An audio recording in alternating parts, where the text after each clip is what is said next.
Millions of people have gone onto the streets over the past few years, some demanding civil and political rights, others demanding economic, social, and cultural rights.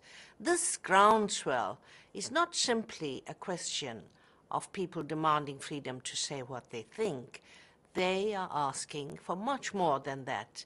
They are asking for an end to a situation where governments simply decide what is best for their populations without even consulting them.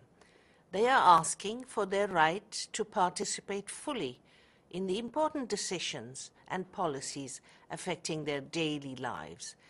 They are only asking for what has been, for more than 60 years, rightfully theirs. They are asking for the human rights laid down in the Universal Declaration of Human Rights, which is commemorated every year on 10th December. Every citizen shall have the right and the opportunity to take part in the conduct of public affairs, directly or through freely chosen representatives. Every person shall have the right to vote and be elected, and to have access to public service, as well as to free expression, assembly, and association. These rights are supposed to apply to everyone.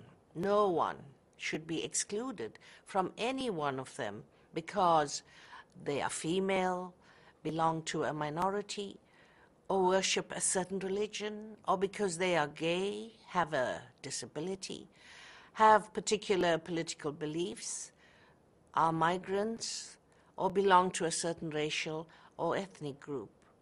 We should all have a voice that counts in our societies. Unfortunately, many people don't. Instead, they are ignored, or worse, they are actively persecuted, along with the people who are trying to help them gain their rights, the human rights defenders. Sometimes it is less deliberate, more insidious. Certain individuals or groups are simply not given the opportunity to raise their voice or use their brains and talents to achieve the successes of which they are capable, to climb out of poverty or achieve high office. Many millions of people cannot even dream of aiming high. They just dream of getting by, of surviving until tomorrow. That may be because they have not been to school, have no health care, or insufficient food, because they lack the basic rights and services that would give them the opportunity to build a better future.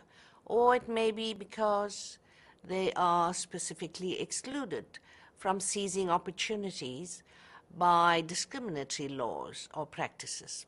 Or it may simply be because their leaders are so focused on their own grip on power that they simply don't care what happens to those whose lives they govern and provide them with just enough to keep them quiet.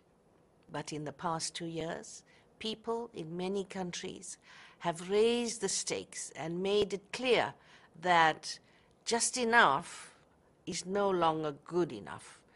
In many countries, they have confronted their governments head-on, not just in the Middle East and North Africa, but in other parts of the world as well.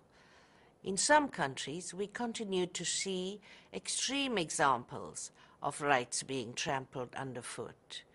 Thousands of men, women, and children tortured to death, raped, bombed, shelled, shot, or forced from their homes. People deprived of food, water, electricity, and health care by their own governments or by armed groups, apparently intent on nothing more than their own hold on power. These are governments and non-state actors who continue to behave in a way that is the complete antithesis of everything we celebrate on Human Rights Day. Today, I salute all those who have suffered so much seeking what is rightfully theirs, and all those people in other countries who are also saying, We have a voice, we have our rights, and we want to participate in the way our societies and economies are run, because that is how it should be. Thank you.